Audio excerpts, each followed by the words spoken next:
Hello everyone, তোমরা সবাই কেমন আছো? আশা করি সবাই ভালো আছে। আমরা বেসিক্যালি ক্লাসিক্যাল ডিনামিক্স শিখছিলাম, তাই তো? দেখো, আজকে আমরা খুবই একটা ইম্পর্টেন্ট টপিক শিখবো, ইম্পর্টেন্ট একটা থিওরি শিখবো। সেটা কি? বেসিক্যালি ভ্যারিয়েশনাল প্রিন্সিপাল এবং ল্যাগ্রাঞ্জিয়ান ফর্মুলেশন। খুব খুব ইম্পর্টেন্ট। ওকে, এই যে ভ্যারিয়েশনাল প্রিন্সিপাল এবং সেখান থেকে আমরা যে ল্যাগ্রাঞ্জিয়ান বা ল্যাগ্রাঞ্জেস ইকুয়েশন আমরা ডেভেলপ করবো, সেটা খুব ইম্পর্টেন্ট। তো প্রথমে আমি যেটা ডিসকাস করবো সেটা হচ্ছে তোমার introduction to calculus of variation. জিনিসটা কি না কি সব কিছু আমি ডিটেইলে আলোচনা করবো। ওকে, সো দেখো, বেসিক্যালি আমরা ক্লাসিক্যাল ডাইনামিক্স পড়ছিলাম, রাইট? ডাইনামিক্স মানে কোনো একটা সিস্টেম যখন মুভ করছে মানে মোশন রয়েছে, মানে একটা ডাইনামিক্যাল একটা মোশন, মানে ডাইনামিক্স রয়েছে, right? That is the dynamics. তো দেখো, কোনো একটা ডাইনামিক প্রবলেম, একটা ডাইনামিক্যাল প্রবলেম, সেটা সলভ করতে গেলে পরে মানে একটা, ধরো তোমার ডাইনামিক্যাল প্রবলেম দেওয়া হলো, ঠিক আছে? একটা পার্টিকেল মুভ করছে, ইন জেনারেল একটা পার্টিকেল মুভ করছে, মানে ডাইনামিক্যাল প্রবলেম এটা একটা, রাইট? তাহলে তার যে সলিউশন, মানে সেই ডাইনামিক্যাল যে প্রবলেমটা, তার যে সলিউশন হবে, সেই সলিউশনটা করতে গেলে যে জিনিসগুলো কাজে লাগে সেটা কি বেসিক্যালি বলে তো? প্রথমত তোমাকে যে সিস্টেমটা তুমি মুভ করাচ্ছ, বা যে সিস্টেমটা তুমি ডাইনামিক মোশন দেখছো, তুমি ডাইনামিক্স দেখছো তুমি, সেই সিস্টেমটার প্রথমত পজিশন তোমাকে জানতে হবে, একটা পার্টিকুলার ইনস্ট্যান্ট অফ টাইম, একটা টাইমে তার পজিশন তোমাকে জানতে হবে, এবং দেখতে হবে তার পাথটা কেমন, রাইট? মানে ধরো সিম্পল কথা, একদম ইন জেনারেল ওয়েতে যদি বলি, ধরো এটা একটা সিস্টেম বলো বা পার্টিকেল বলো, যা খুশি বলো না কেন তুমি, এই পার্টিকেলটা যখন ধরো এই পজিশন থেকে সাপোজ এইখানটা আসলো, রাইট? পার্টিকেলটা ওইখান থেকে এইখানে চলে আসলো। সাপোজ প্রথমে ইনিশিয়াল পজিশন ছিল 1, এখান থেকে ফাইনালি সে 2 নম্বর পজিশনে চলে আসলো এই পাথে। তাহলে দেখো, প্রথমত এর যে সলিউশন তোমার যদি বের করতে হয়, মানে এই যে ডাইনামিক্যাল যে প্রবলেমের একটা, ধরো এটা পার্টিকেলটা মুভ করে এখান থেকে এখানে আসলো, মানে এ পজিশন থেকে বা 1 পজিশন থেকে 2 পজিশনে আসলো, এই যে ডাইনামিক্যাল মোশন করলো। ওকে, তাহলে এটা একটা ডাইনামিক্যাল প্রবলেম। তাহলে এর যে সলিউশন, এর সলিউশনের জন্য তোমাকে প্রথমত কী করতে হবে? দেখো, প্রথমত তোমার এই যে পার্টিকেল বা সিস্টেমটা পজিশনটাকে স্পেসিফাই করতে হবে। একটা ইনস্ট্যান্ট অফ টাইম, একটা টাইমে সে সাপোজ এই 1 পজিশনে ছিল, এবং কিছু সময় পরে সে কি পজিশন 2তে চলে আসলো। তার মানে কি, সময়ের চেঞ্জের সাথে তার যে পজিশনটা চেঞ্জ হয়ে গেল, ফাইন, বুঝলাম। এবং সে কোন পাথে তার পজিশনটা চেঞ্জ করলো, তাহলে তার পাথের ওপরে ডিপেন্ড করে, রাইট? তাহলে তুমি যদি তার পজিশন জানতে পারো, তার পাথ, যে টোটাল পাথ যদি তুমি জানতে পারো, টোটাল পাথ বের করতে গেলে তোমাকে যে জিনিসটা মাথায় রাখতে হবে সেটা কি বেসিক্যালি, এটাকে আমরা একটা ওয়ার্ড দিয়ে রিপ্রেজেন্ট করি, সেটাকে বলে আমরা piece wise information. Piece wise information বলতে কি বোঝায় আমি বলবো কিছু, মানে ব্যাপারটা কি বেসিক্যালি, যখন তুমি একটা পাথ ফলো করছো তখন সেখানে ম্যাক্সিমাম হতে পারে, মিনিমাম হতে পারে। তাহলে ম্যাক্সিমাম এবং যে মিনিমাম, মানে বেসিক্যালি এক্সট্রিমাম যে ভ্যালুটা, সেটা তোমাকে ক্যালকুলেট করতে হবে। সেই যে পার্টিকেলের যে পাথ, সেই পাথের কোনো জায়গাতে ম্যাক্সিমাম, দেখো এইখানে যদি তুমি দেখো, তাহলে এইখানে তার একটা ম্যাক্সিমাম ভ্যালু রয়েছে, রাইট? এখানে একটা মিনিমাম ভ্যালু রয়েছে। তাহলে এই ম্যাক্সিমাম এবং মিনিমাম ভ্যালু, এটা কি বলে আমরা বেসিক্যালি কি piece wise information of path. Okay, আমি জিনিসগুলো একটু লিখে দেবো, চাপ নেই। তাহলে এই ম্যাক্সিমাম এবং মিনিমাম যে ভ্যালু, সেগুলো তোমাকে জানতে হবে, তবেই তুমি কিন্তু পার্টিকেলটার মানে যে ডাইনামিক্স, এই ডাইনামিক্সটার সলিউশন তুমি করতে পারবে। ওকে, তো তার জন্য এই যে এই প্রবলেমটা সলভ করার জন্য আমরা যে মেথড বা যে টেকনিক আমরা ইউজ করি, সেটাকে বলে আমরা বেসিক্যালি ক্যালকুলাস অফ ভ্যারিয়েশন। এই যে জিনিসটা ক্যালকুলাস অফ ভ্যারিয়েশন, ক্লিয়ার হয়েছে? জিনিসটা কি না কি আস্তে আস্তে আরও শিখে যাবে, জাস্ট বেসিকটা বোঝো, তারপরেই আমরা জিনিসটা বুঝতে পারবো। ওকে, তো আমি একটুখানি লিখে দিই যাতে তোমাদের সুবিধা হয়। So suppose the solution of যে কোনো একটা, সাপোজ ডাইনামিক্যাল প্রবলেম ধরো তুমি, অফ আ ডাইনামিক্যাল প্রবলেম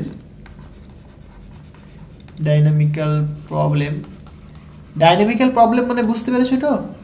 মানে বেসিক্যালি ডাইনামিক্যাল প্রবলেম মানে জাস্ট কিছুই না, একটা পার্টিকেল বা একটা সিস্টেম, তার যে ডাইনামিক্স রয়েছে, সেই ডাইনামিক্সটাকে আমরা বলছি দ্য ডাইনামিক্যাল প্রবলেম, রাইট? তাহলে এই যে ডাইনামিক্যাল প্রবলেম, এটা মানে কি? মিনস, দেখো দুটো জিনিস বললাম। প্রথমত এটা অন্য কালিতে রিপ্রেজেন্ট করি। প্রথমত আমি যেটা বললাম, পার্টিকেলটা বা সিস্টেমটার পজিশনটাকে তোমাকে স্পেসিফাই করতে হবে, রাইট? সো দ্য পজিশন, প্রথমত the position of the system or particle, system that is particle বলতে পারো তুমি, ওকে, তাহলে position of the system at a particular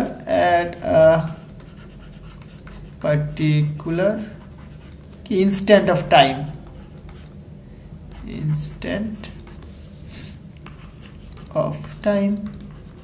তাহলে তার পজিশনটা তোমাকে জানতে হবে, মেন মধ্যে হচ্ছে তোমার এটা। ওকে, সেকেন্ড কি দেখো, ওই যে বললাম তার ম্যাক্সিমাম এবং যে মিনিমাম যে ইনফরমেশন বা ভ্যালু সেটা তোমাকে জানতে হবে। সো সেটাকে বলে আমরা বেসিক্যালি কি, the piecewise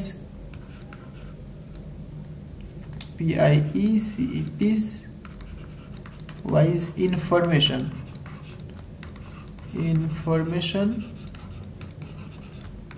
of the path, মানে কোন পাথে সে যাচ্ছে সেটা তোমাকে জানতে হবে। এটাকে আমরা বলে থাকি that is basically the maximum or minimum value, maximum or minimum value of the path। ওকে, সেই পাথের ম্যাক্সিমাম বা মিনিমাম ভ্যালুটাকে রিপ্রেজেন্ট করি আমরা, কি মানে বেসিক্যালি বলা হয়ে থাকে এই পিস ওয়াইজটাকে। ওকে, যাই হোক, মানে এইটা তোমাকে জানতে হবে। তাহলে এর জন্য আমরা কি করি, ম্যাক্সিমাম অথবা মিনিমাম বের করার জন্য ওই আমরা জানি বেসিক্যালি উই নো সেটা কি, বেসিক্যালি ফার্স্ট ডেরিভেটিভ করে আমরা জিরো করে দিই, রাইট। সুতরাং আমরা বলতে পারি dy by dx that is equal to 0 or we can say y dot equal to 0। এখানে y ডটটা কি রিপ্রেজেন্ট করছে বলো তো, এইখানে বেসিক্যালি y ডট মানে dy by dx। ওকে, মানে এখানে কিন্তু টাইমের রেসপেক্টে আমি রিপ্রেজেন্ট করছি না, এখানে y ডট মানে ডটটাকে আমি x এর রেসপেক্টে যে ডিফারেন্সিয়েশন সেটাকে রিপ্রেজেন্ট করছি। ক্লিয়ার? তার জন্য আমি এখানে স্পেসিফাই করে বলে দিলাম যে y ডট মানে বেসিক্যালি কি dy বাই dx, এখানে কিন্তু টাইমের রেসপেক্টে নয়।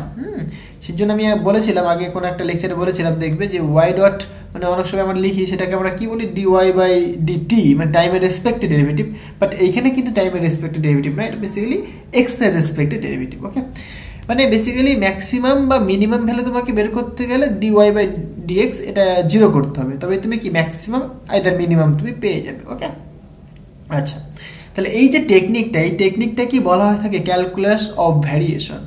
মানে এই মানে সলভ করতে, দেখো এই যে ডাইনামিক্যাল যে প্রবলেমের সলিউশনটা পেতে তোমার এই জিনিসগুলো দরকার, তাই তো? তার জন্য বেসিক্যালি আমরা এই টেকনিকগুলো অ্যাপ্লাই করব। বেসিক্যালি এই টেকনিকগুলোকে আমরা একত্রে বলে থাকি কি calculus of variation. This technique is called, মানে this method is called calculus of variation। Okay, এটা কি বলে থাকি আমরা কি ক্যালকুলাস অফ ভ্যারিয়েশন। আশা করি ক্লিয়ার হয়েছে ব্যাপারটা। আচ্ছা, দেখো একটা সিম্পলেস্ট একটা প্রবলেম আমরা অ্যাসাইন করি এবং সেখান থেকে আমরা জিনিসটাকে সলভ করব। ওকে, কিভাবে আমরা এগোবো না এগোবো সেই জিনিসটা আমরা দেখবো, মেথডটা কি অ্যাকচুয়ালি সেটা আমরা আস্তে আস্তে বুঝতে পারবো। তাহলে একটা কোঅর্ডিনেট কনসিডার করলাম, 2 ডাইমেনশনাল কোঅর্ডিনেট, এক্স এটা অ্যালং এক্স অ্যাক্সিস, এটা কি ওয়াই অ্যাক্সিস। ওকে, সাপোজ একটা সিস্টেম এখানে রয়েছে, তার প্রথম পজিশনটা সাপোজ বলছে আমি 1 এবং পার্টিকেলটা বা সিস্টেমটা 2 নম্বর পজিশনে চলে আসলো।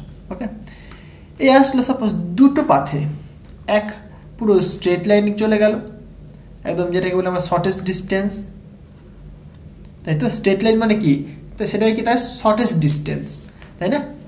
আরেকটা আসলো সাপোজ এইভাবে, তাহলে দুটো পাথ তারা পেলাম, এই একটা পাথ পেলাম, এই একটা পাথ পেলাম। ক্লিয়ার হয়েছে? মানে পার্টিকেলটা 1 পজিশন থেকে 2 পজিশনে আসবে দুটো ওয়েতে, তার দুটো পাথ রয়েছে। এক হচ্ছে তোমার 1 থেকে এই কার্ভ পাথে আসবে, আর একটা তোমার কি 1 থেকে 2তে আসবে পুরো স্ট্রেট লাইন পাথে। ক্লিয়ার হয়েছে? এবার দেখো এই যে স্ট্রেট লাইন পাথ, এটা বেসিক্যালি তার কি শর্টেস্ট ডিস্টেন্স, রাইট? সো আমরা এখানে বলতে পারি দুটো পাথ পেয়েছি আমরা, তাহলে আমি যদি স্ট্রেট লাইনটাকে নিয়ে কাজ করি, the straight line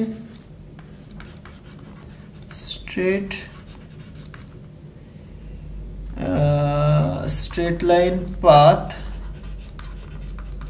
is shortest, right? So যেহেতু শর্টেস্ট পাথ, তাহলে আমরা লিখতে পারি, সো উই ক্যান রাইট তার যে ইকুয়েশন হয় সেটা কেমন হয় বলো দেখি, y is equal two mx plus c, তাই নয় কি? এটা আমরা সবাই জানি।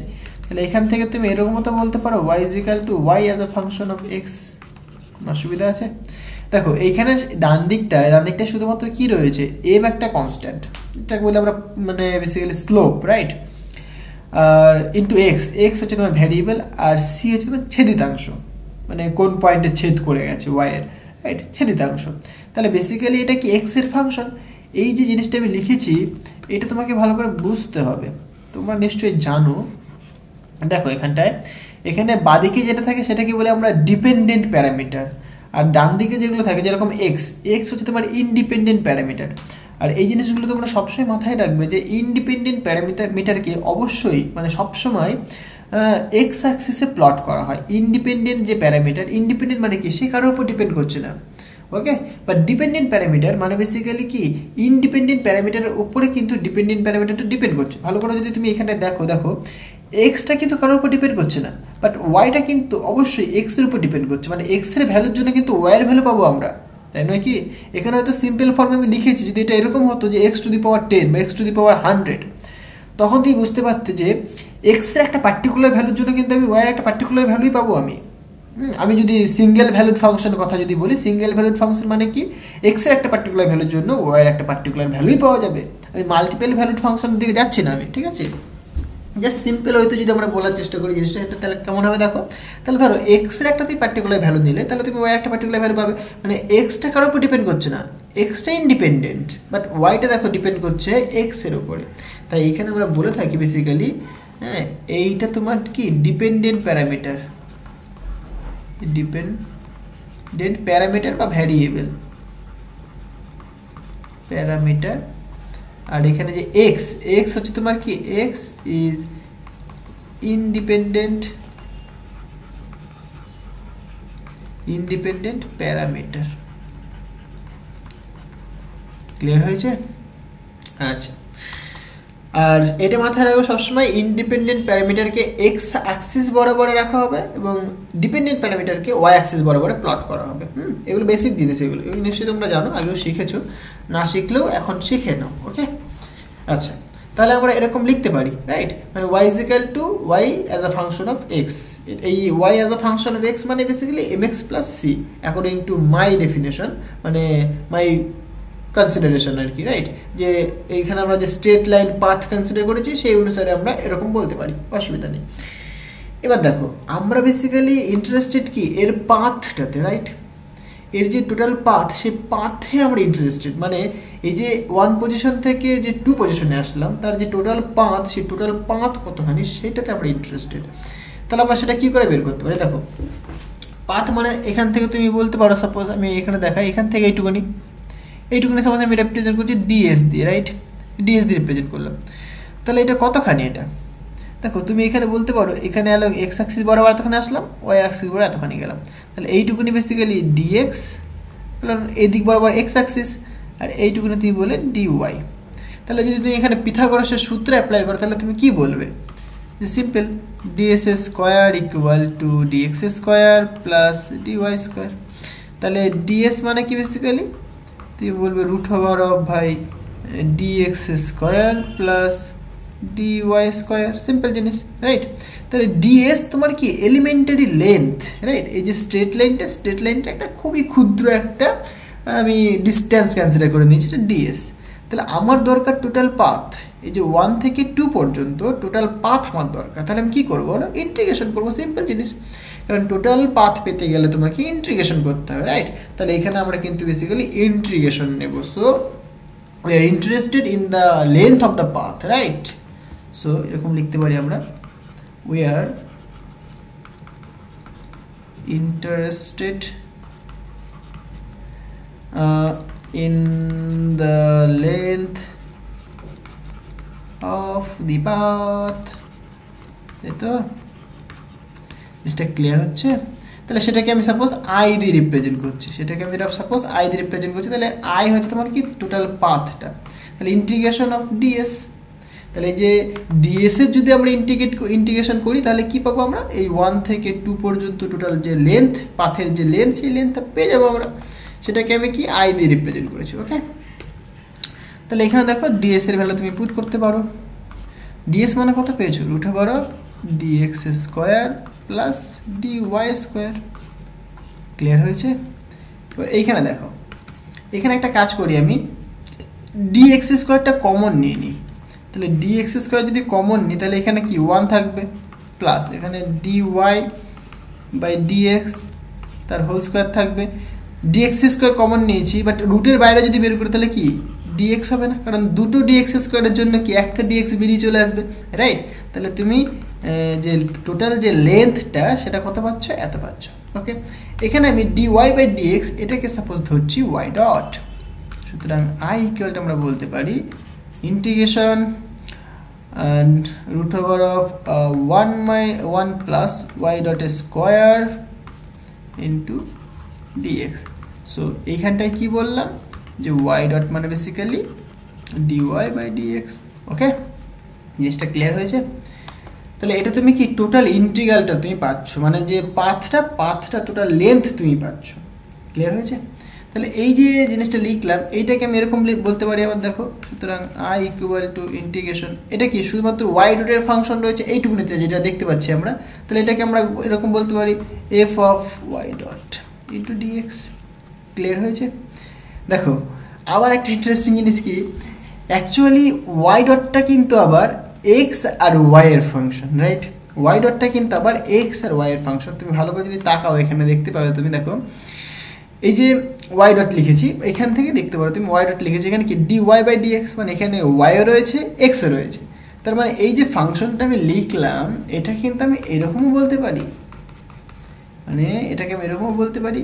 সুতরাং f অফ y থাকতে পারে, y ডট থাকতে পারে, x থাকতে পারে, এইটা হবে ইন জেনারেল, তাই না? বিকজ কেন বেসিক্যালি বলো, কারণ যে y ডট তুমি লিখছো, y ডট কিন্তু বেসিক্যালি y আর যে x এই দুজনা কিন্তু ইনভলভ রয়েছে y এর মধ্যে, y ডটের মধ্যে, রাইট? সো আমরা এরকম বলতে পারি বিকজ কি y dot involves both y and x, right? যেহেতু y ডটটা y আর x দুজনকেই ধরে রাখছে, মানে আছে তার মধ্যে, তার আমরা এখানে বলতেই পারি যে y ডট মানে বেসিক্যালি মানে f অফ y ডট, মানে আমরা এটা বলতেই পারি, কোনো অসুবিধা কিছু নেই। ওকে, এইটাকে একটা নাম দিয়ে রাখো, আগে বোধহয় 2 নম্বর পর্যন্ত দিয়েছিলাম, তাহলে এটাকে 3 নম্বর করে দিলাম, কোনো অসুবিধা নেই। ওকে, এবার দেখো ইন্টারেস্টিং জিনিস কি, এবার বেসিক্যালি আমরা বেসিক্যালি ডাইনামিক্যাল যে প্রবলেম সেটাকে সলভ করতে চাই, রাইট? বাট এই যে মেথড আমরা কী করছি, আমরা ক্যালকুলাস অফ ভ্যারিয়েশন করছি। বেসিক্যালি আমরা যদি দেখো এই যে পাথটার যদি আমরা এক্সট্রিমাম পয়েন্ট বা মানে ম্যাক্সিমাম অথবা মিনিমাম পয়েন্ট যদি আমরা দেখতে চাই তাহলে আমরা কী করব, সিম্পল ডেরিভেটিভ করব, তাই নয় কি? তাহলে ইফ উই ওয়ান্ট, এরকম যদি বলি আমি, দেখো if we want this path is extremum, যদি আমরা এক্সট্রিমাম দেখতে চাই পাথটা, তাহলে আমরা কি করব বলো? তো সিম্পল ডেরিভেটিভ করে 0 করব, মানে basically delta i equal to 0। এই যে পাথটা, এই যে আইটা কি বেসিক্যালি পাথটা টোটাল লেন্থ, রাইট? এবং সেটাকে যদি আমরা এক্সট্রিমাম মানে মিনিমাম অথবা ম্যাক্সিমাম যদি দেখতে চাই তাহলে আমরা কী করব, এটাকে ডেরিভেটিভ করে 0 করে দেবো। সেটাকে আমি এখানে ডেল্টা ইউজ করলাম, রাইট? ডেল্টা ইউজ করলাম, তাই এইখান থেকে এটাকে আমরা বলে থাকি ডেল্টা ভ্যারিয়েশন। ওকে, এই যে ডেল্টা ইউজ করা হচ্ছে তাই এটাকে বলে আমরা ডেল্টা ভ্যারিয়েশন। তাহলে আমরা এখানে বলতেই পারি সুতরাং delta I equal to delta of I মানে কত বলো, integration over f of y comma y dot comma x into dx, right? এটা ইকুয়াল টু 0। তাহলে এখান থেকে তুমি কি বলবে বলো, ডেল ইন্টিগ্রেশন, এখানে দেখো f of এই যে y লিখেছো, এই yটা কি বেসিক্যালি yটা কিন্তু আবার x এর ফাংশন, সুতরাং y as a function of x এখানে ওয়াই ডটও কিন্তু একটা এক্স এরই ফাংশন, রাইট? আর এক্স কি, এক্স তো নিজে এক্স এর ফাংশন রে বাবা, এটা লেখার দরকার নেই। এক্স ইকুয়াল টু 0, ক্লিয়ার হয়েছে? তাহলে এটা আমরা দেখতে পাচ্ছি কি ডেল্টা ভ্যারিয়েশন। ওকে, তো এইটাই হচ্ছে তোমার, দেখো এই জিনিসটা যেটা লিখলাম এটাই কি, the formulation of the problem of calculus of variation, এটাই তোমার formulation. Okay, so this is the, একটা খুবই বেসিক একটা কনসেপ্ট, এটা তোমাকে বুঝতে হবে। This is the formulation of the problem of calculus of variation. ওকে, আচ্ছা, এই যে এখানে যে ডেল্টা ভ্যারিয়েশনের কথা বললাম, এই ডেল্টার যে ডেফিনেশনটা, ডেল্টা ভ্যারিয়েশনের যে ডেফিনেশন বা মানে এটাকে আমরা কি করে আমরা বুঝবো যে ডেল্টা ভ্যারিয়েশন কখন করবো আমি, রাইট? সেটাই মানে বেসিক্যালি ডেল্টা ভ্যারিয়েশনকে ডিফাইন করা হয় ঠিক এইভাবে যে ধরো যেই কোয়ান্টিটিটা তুমি ভ্যারিয়েশন তুমি নেবে, ভ্যারিয়েশনে মানে এই যে এক্সট্রিমাম তুমি দেখবে, মানে মিনিমাম অথবা ম্যাক্সিমাম তুমি করবে, মানে ডেল্টা ভ্যারিয়েশন করে তুমি 0 করবে, রাইট? তাহলে যে কোয়ান্টিটিটা তুমি বেসিক্যালি ভ্যারিয়েশন করবে, তোমাকে দেখতে হবে সেটার কি একটা ফিক্সড ভ্যালু পাচ্ছ তুমি তার ইন্ডিপেন্ডেন্ট প্যারামিটারের জন্য, মানে ইন্ডিপেন্ডেন্ট প্যারামিটার একটা ভ্যালুর জন্য তার কি একটা ফিক্সড ভ্যালু থাকছে কি থাকছে না। যদি ফিক্সড ভ্যালু থাকে তাহলে তুমি বলতে পারবে যে হ্যাঁ ভাই ডেল্টা ভ্যারিয়েশন পসিবল, মানে সেটাই আমাদেরকে ডেল্টা ভ্যারিয়েশনকে ডিফাইন করা হবে। ওকে, তাহলে তুমি এখানে বলতে পারো, এখানে তুমি নোট করে লিখে রাখো এটা। So note that delta variation is defined as, right? So delta variation is defined as কি বলো, the variation in the quantity, মানে যে কোয়ান্টিটি তুমি নিচ্ছ, the variation in the quantity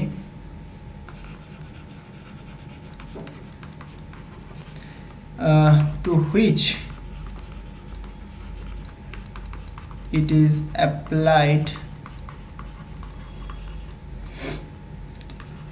at a fixed value of independent parameter, right? Suppose তোমার একটা example দেওয়া যায়, তোমার জিনিসটা ক্লিয়ার হয়েছে আশা করি। মানে একটা ইন্ডিপেন্ডেন্ট প্যারামিটার একটা ভ্যালুর জন্য কিন্তু তোমার সেই ভ্যালুটা, যে কোয়ান্টিটি তুমি নিচ্ছ সেই কোয়ান্টিটিটা কিন্তু একটা ফিক্সড ভ্যালু থাকতে হবে, তবেই তুমি সেটাকে বলতে পারো যে ডেল্টা ভ্যারিয়েশন। ওকে, মানে তবেই সেই কোয়ান্টিটি তুমি ভ্যারিয়েশন করতে পারবে, এটাই মেন বক্তব্য আর কি। যেরকম ধরো আমি যদি বলি ডেল্টা ওয়াই, এরকমভাবে বলতে পারো তুমি, সাপোজ ডেল্টা ওয়াই মানে কি, সাপোজ ডেল্টা ওয়াই মানে y change basically, y two minus y one suppose, but একটা পার্টিকুলার ভ্যালু এক্সের একটা পার্টিকুলার ভ্যালুর জন্য কিন্তু x equal to suppose x one, তাহলে x equal to x one এই পার্টিকুলার ভ্যালুর জন্য কিন্তু ওয়াইয়ের চেঞ্জ করতে পারছি আমি। ওকে, মানে x equal to x one এই যে ইন্ডিপেন্ডেন্ট প্যারামিটার তার একটা ভ্যালুর জন্য ওয়াই, মানে যে ওয়াইটা এখানে বেসিক্যালি কোয়ান্টিটিটা, সেই কোয়ান্টিটিটা কিন্তু একটা ফিক্সড ভ্যালু পাচ্ছি আমরা, তাহলে কি বলবো, এর ডেল্টা ভ্যারিয়েশন ইজ পসিবল, মানে এটাই তার কি ডেল্টা ভ্যারিয়েশনের ডেফিনেশন। ক্লিয়ার হয়েছে? এবার ইন্টারেস্টিং ব্যাপার দেখো, তাহলে এতক্ষণ আমরা যেগুলো করলাম সেটা কিন্তু একটা স্ট্রেট লাইনের জন্য করলাম, বাট আমাদের কাছে দেখো দুটো পাথ রয়েছে, রাইট? একটা স্ট্রেট লাইন, একটা কি কার্ভ রয়েছে। তাহলে স্ট্রেট লাইনের জন্য বুঝলাম ডেল্টা ভ্যারিয়েশন দেখলাম, অসুবিধা নেই, কিন্তু কার্ভ পাথের জন্য কী হবে? এই স্ট্রেট লাইনের জন্য যে ফাংশনটা ডিফাইন করেছি সেটা তো আর কার্ভ পাথের জন্য করতে পারবো না, তাই নয় কি? এই কার্ভ পাথের জন্য আমাদের একটা আলাদা প্যারামিটারকে ডিফাইন করতে হয়। ক্লিয়ার হয়েছে? সেটা কি আমি বলবো আলফা প্যারামিটার। আমি একটুখানি লিখে দিচ্ছি, ঠিক আছে? সো দেখো, if we account for both path, right? মানে দুটো পাথে যদি আমরা কনসিডার করি তাহলে কেমন হবে, তখন কিন্তু এই যে ইকুয়েশন লিখেছিলাম স্ট্রেট লাইনের যে ইকুয়েশনটা, সেই ইকুয়েশনটা কিন্তু আর মানে সেই ইকুয়েশন দিয়ে বেসিক্যালি দুটো পাথকে কিন্তু আমি রিপ্রেজেন্ট করতে পারবো না, কারণ ইকুয়েশন তো স্ট্রেট লাইন ইকুয়েশনে বাবা, সেটা শুধুমাত্র কি স্ট্রেট লাইনকে রিপ্রেজেন্ট করছে। তাহলে সেই যে ইকুয়েশনটা, সেই ইকুয়েশনটা দিয়ে তো তুমি আর এই যে কার্ভ পাথ, এই কার্ভ পাথ থেকে রিপ্রেজেন্ট করতে পারো না, তাই নয় কি? তাই এখানে আমরা বলছি দেখো দেন দ্য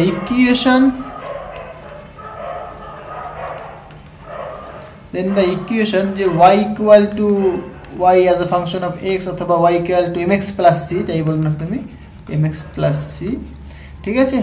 এইটা কিন্তু is not fit, এইটার ফিট হয় না to represent both the path, right? both the path. Clear হয়েছে? মানে বেসিক্যালি আমরা যেটা বুঝতে পারছি যে y ইকুয়াল টু যে দ্যাট ইজ, আমরা এখানে বলতে পারি that is y equal two mx plus c, এটা রিপ্রেজেন্ট করে কি শুধুমাত্র একটা straight line, right? Will represent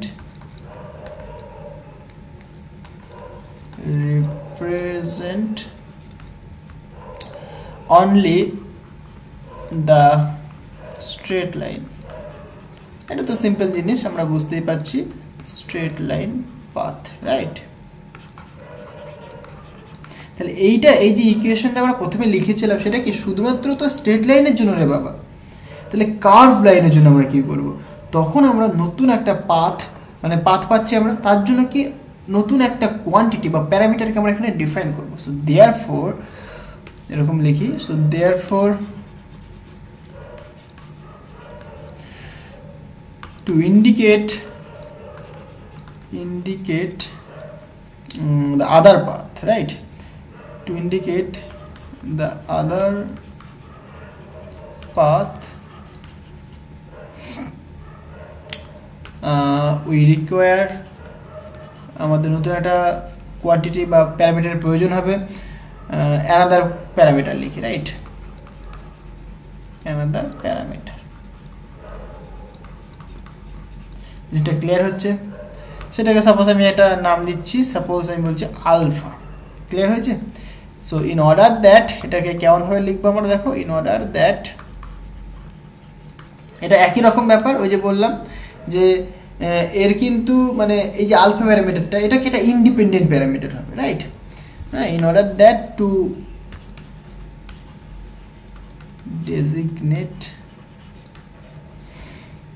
this path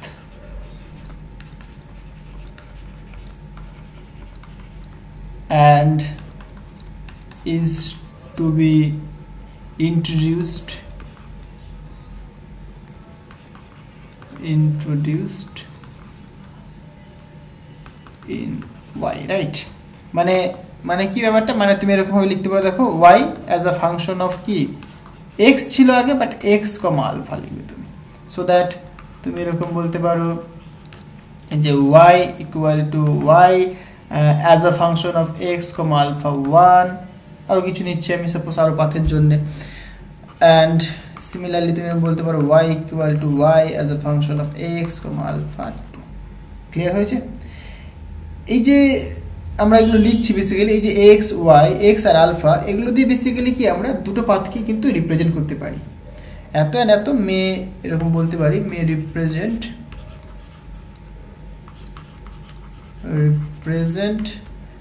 the two paths, right? তাহলে এটা দিয়ে আমরা কিন্তু দুটো পাথকেই রিপ্রেজেন্ট করতে পারি। তাহলে বেসিক্যালি ব্যাপারটা কি দেখো, তাহলে এই যে আলফা আর এক্স, তাহলে আগে ছিল কি শুধুমাত্র এক্স ভ্যারিয়েবলটা ছিল বা এক্স প্যারামিটারটা ছিল, কিন্তু এখানে কিন্তু আরেকটা ইন্ডিপেন্ডেন্ট প্যারামিটার চলে আসলো, এটা আলফা। তাহলে রিলেশনশিপ কেমন হবে, right? So the relationship can be represented or expressed, so the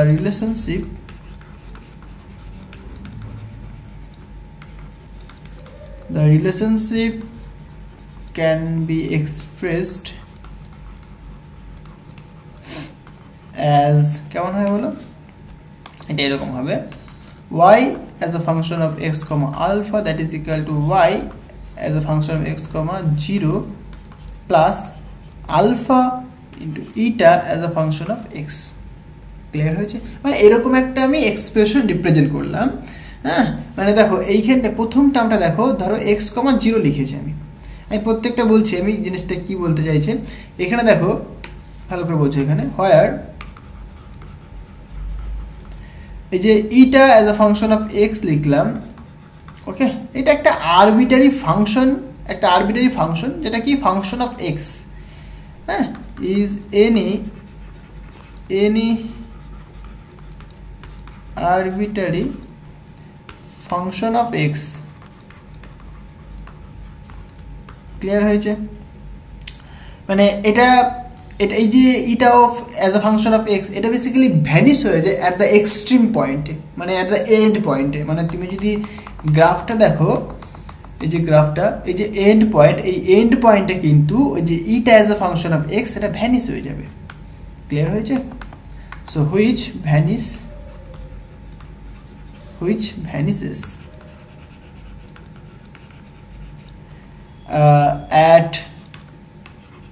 at the end points, points, right? Points. So end point এ কিন্তু তারা ভ্যানিশ হয়ে যায়। এবং দেখো এখানে আলফা, এখানে দেখো y as a function of x, 0, right? মানে 0 মানে কি বেসিক্যালি দেখো এখানে তুমি এরকম বলতে পারো নোট যে আলফা ইকুয়াল যখন 0, আলফা ভ্যালু যখন তুমি 0 বলছো তখন কি সেখানে তুমি পাচ্ছ y as a function of x, 0। এইটা কি হতে পারে? দেখো এইটা হতে পারে যে এটা বেসিক্যালি তার এক্সট্রিমাম পাথকে রিপ্রেজেন্ট করছে, রাইট?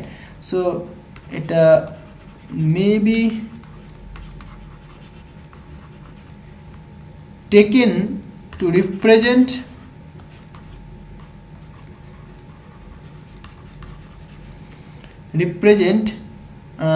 দ্য এক্সট্রিমাম পাথ বলতে পারি, represent the extremum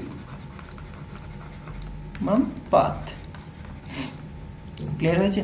তাহলে আলফাটা দেখো ইন জেনারেল ওয়েতে আলফা রিপ্রেজেন্ট করে ডিফারেন্ট পাথ রিপ্রেজেন্ট করে আলফাটা কি এখানে। সো দাস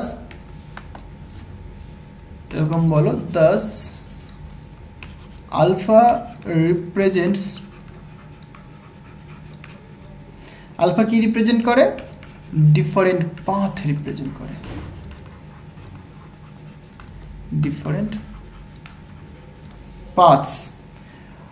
ইট মিনস যে দেখো তোমার যে ইন্টিগ্রালটা তুমি পাচ্ছ, যে টোটাল আইটা কি বেসিক্যালি পাথ, টোটাল যে লেন্থ, পাথের যে টোটাল লেন্থটা, হ্যাঁ, সেইটা কিন্তু তাহলে ডিফারেন্ট হবে for the different value of alpha.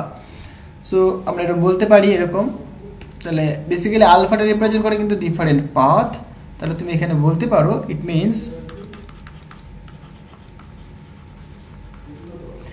Means যে আইটা কি বেসিক্যালি এখানে টোটাল পাথ আর কি, রাইট? মানে এখানে জাস্ট লিখে দিচ্ছি আমি দ্য পাথ লেন্থ,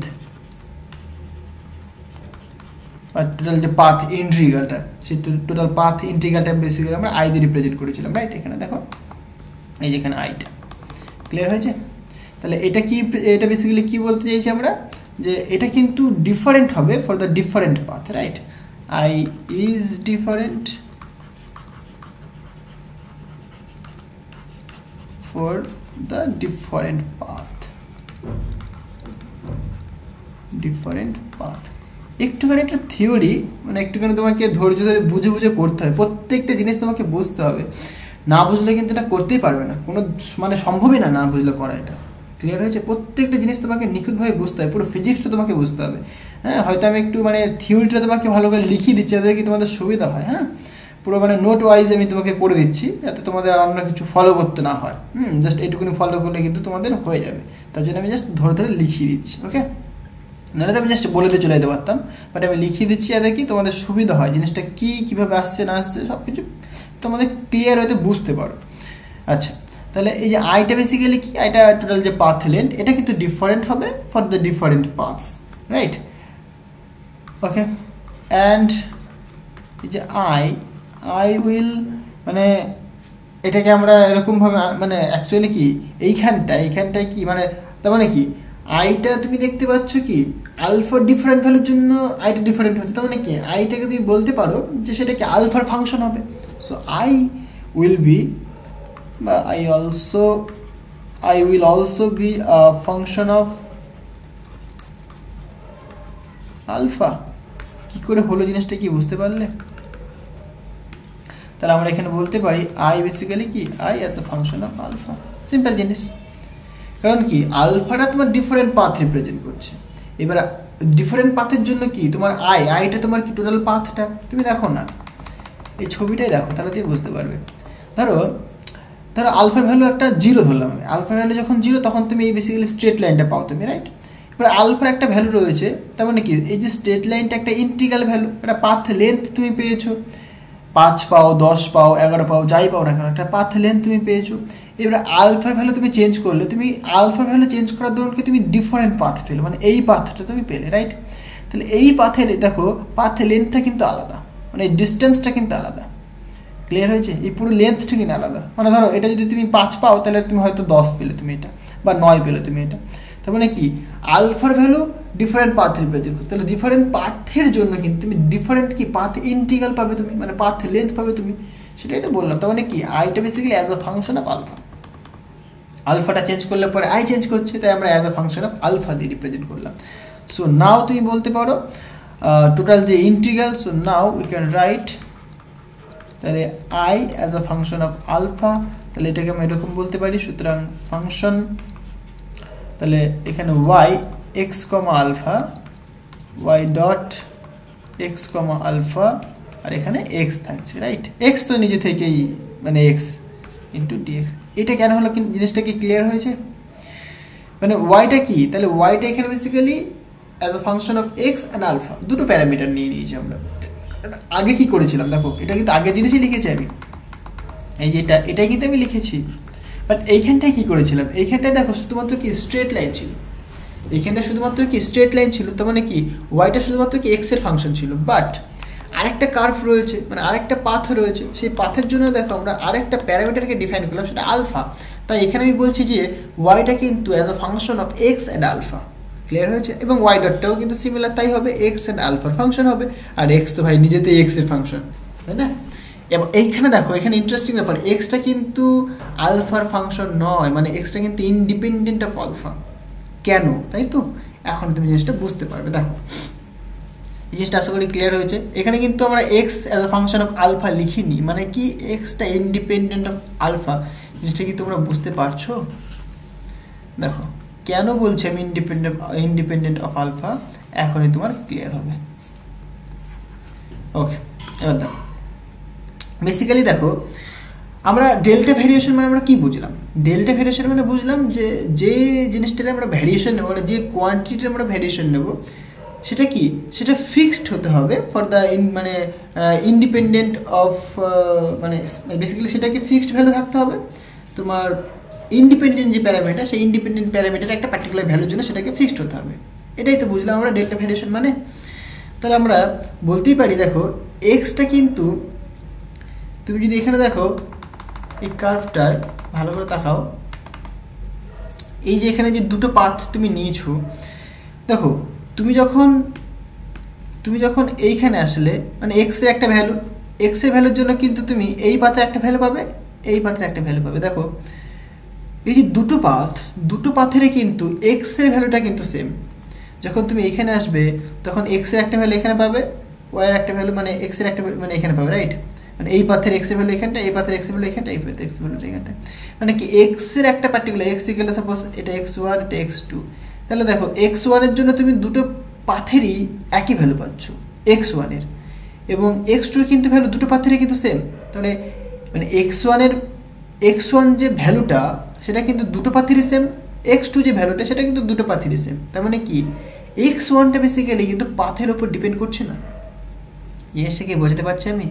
মানে এই পাথ ডিফারেন্ট পাথ কাকে দিয়ে রিপ্রেজেন্ট করলাম? আলফাকে দিয়ে রিপ্রেজেন্ট করলাম। তার মানে কি এক্সটা বেসিক্যালি আলফার উপর ডিপেন্ড করছে না। তাহলে পাথ চেঞ্জ হয়ে গেছে, বাট দেখো এক্সটা কিন্তু মানে এই যে এই পাথ থেকে আমি এই পাথে চলে আসলাম, বাট এক্স এর ভ্যালু কিন্তু চেঞ্জ হচ্ছে না, সেম থাকছে। মানে ডিফারেন্ট পাথের জন্য কিন্তু এক্স এর ভ্যালু কিন্তু সেমই থাকছে, তাহলে এক্স এর ভ্যালু কিন্তু চেঞ্জ হচ্ছে না। জিনিসটা কি বুঝতে পেরেছো? হ্যাঁ, তাহলে এইটাই বলতে চাইছি এখানটায়।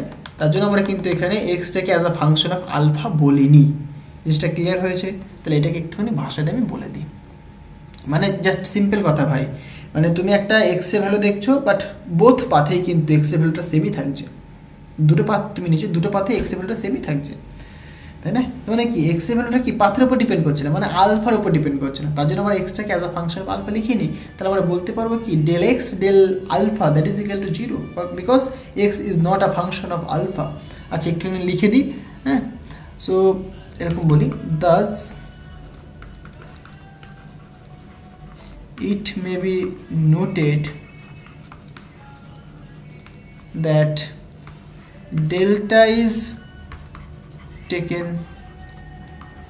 at a fixed value, right? ওই যে বললাম ফিক্সড ভ্যালু হবে কিছুর জন্য, মানে ইন্ডিপেন্ডেন্টের মানে ইন্ডিপেন্ডেন্ট প্যারামিটার একটা ভ্যালুর জন্য কিন্তু তার ভ্যালু ফিক্সড হবে, right? A fixed value of independent parameter, right?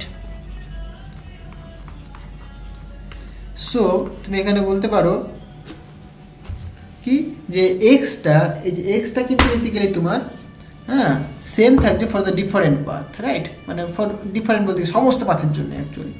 So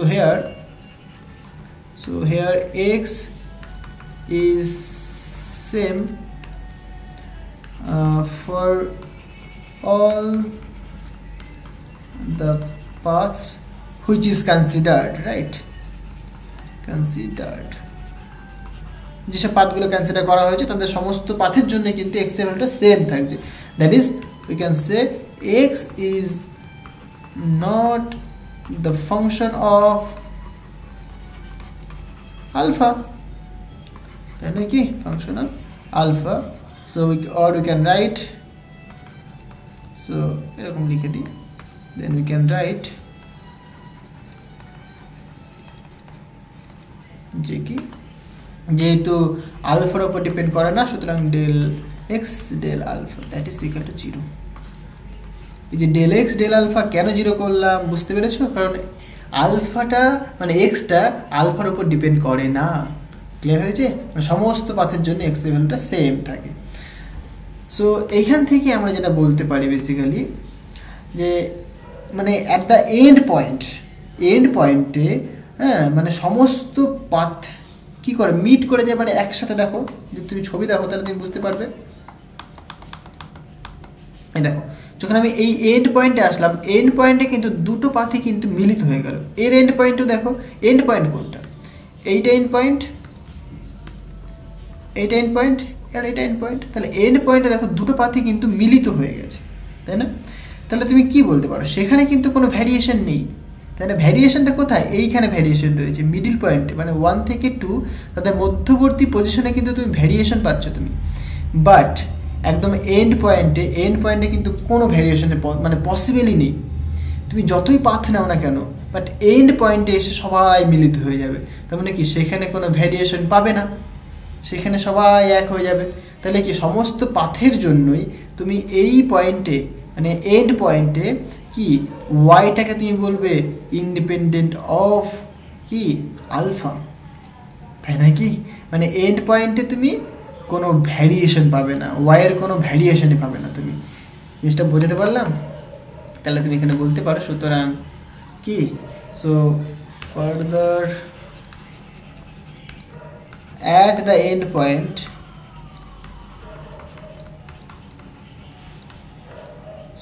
at the end points তুমি কি বলবে? all paths, একটুখানি লিখে দিই তোমাদের জন্য, all paths meet and therefore there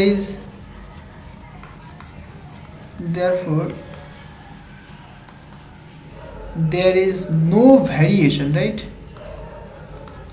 তার মানে কি একদম এন্ড পয়েন্টে কোনো ডেল্টা ভ্যারিয়েশন নেই, no variation even in y coordinate. Obviously y কোঅর্ডিনেটে কোনো ভ্যারিয়েশন নেই, তাই তো? at the end points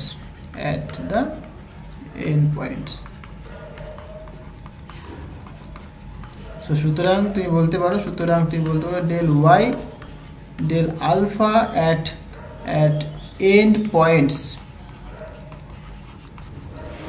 1 and 2 that is equal to 0 তাহলে এটাই তোমার কিন্তু মেন কনক্লুশন তাই না তাহলে তুমি কি বুঝতে পারছো দেখো এইখান থেকে যেটা বুঝলাম এখান থেকে কি বুঝলাম যে এক্স এর মানে ডিফারেন্ট মানে সমস্ত পাথের জন্য এক্স এর ভ্যালুটা সেম থাকছে ঠিক একদম পাক্কা কথা মানে del x del alpha equal to 0 হবে অবভিয়াসলি 0 হবে আর এই যে লাস্ট যে পয়েন্টটা লিখলাম সেটা কি del y del alpha that is equal to 0 but end পয়েন্টের জন্য কিন্তু অবশ্যই মানে সমস্ত এন্ড পয়েন্টে গিয়ে দেখতে পাচ্ছি আমরা কি ওয়াইটা মানে ওয়াই কোঅর্ডিনেটটা কিন্তু সেম থাকছে মানে সেখানে কোনো ভ্যারিয়েশন নেই বেসিক্যালি মানে সমস্ত পাথের জন্য কি ওয়াই কোঅর্ডিনেটটা মানে ওই এন্ড পয়েন্টে ওয়াইটা কিন্তু সবার সেম থাকছে তাই না তার মানে কি এন্ড পয়েন্টে গিয়ে তোমরা দেখতে পাচ্ছ যে কোনো ডেল্টা ভ্যারিয়েশন নেই রাইট মানে ওয়াই কোঅর্ডিনেট কোনো ভ্যারি করছে না ওয়াই কোঅর্ডিনেটের কোনো ভ্যারিয়েশন নেই একদম এন্ড পয়েন্টে তাই আমরা বললাম কি del y del alpha at the end points that is equal to 0 এটাই তোমার ডেল্টা ভ্যারিয়েশন টেকনিক ক্লিয়ার হয়েছে দেখো এটা তোমাকে ভালো করে বুঝতে হবে নাহলে কিন্তু কিছুই করতে পারবে না এটা প্রত্যেকটা স্টেপ তোমাকে বুঝতে হবে এবং এখান থেকে আমরা নেক্সট আস্তে আস্তে আমরা কি ল্যাগ্রাঞ্জেস ইকুয়েশনে আসবো হ্যাঁ তার আগে আমরা আরও 3টে প্রবলেম করব তোমরা নিশ্চয়ই শুনেছো সবচেয়ে শর্টেস্ট ডিস্টেন্স আমরা এখান থেকে এই যে টেকনিকটা এই টেকনিকটাকে অ্যাপ্লাই করে আমরা বেসিক্যালি শর্টেস্ট ডিস্টেন্স বের করব তারপরে ব্রাঞ্চ স্ট্রোক কোন প্রবলেম করব মানে কোন পাথে পার্টিকেলটা সবার আগে পৌঁছাবে তোমরা হয়তো ইউটিউবে অনেক এক্সাম্পল দেখেছো বেসিক্যালি যে দুটো একটা স্ট্রেট লাইন দিয়ে দিল একটা একটুখানি কার্ভ করে দিল আর একটা একটুখানি করে দিল দিয়ে মানে 3টে পার্টিকেলকে একসাথে ছাড়লো কোন পাথে পার্টিকেল আগে পৌঁছাবে এই যে ব্রাঞ্চ স্ট্রোক কোন প্রবলেম মারাত্মক ইম্পর্টেন্ট এবং খুব ইন্টারেস্টিং সেই জিনিসগুলো আমরা কিন্তু আস্তে আস্তে সলভ করব তো আজকে এই পর্যন্তই থাক দেখা হবে আবার নেক্সট ভিডিওতে সো থ্যাংক ইউ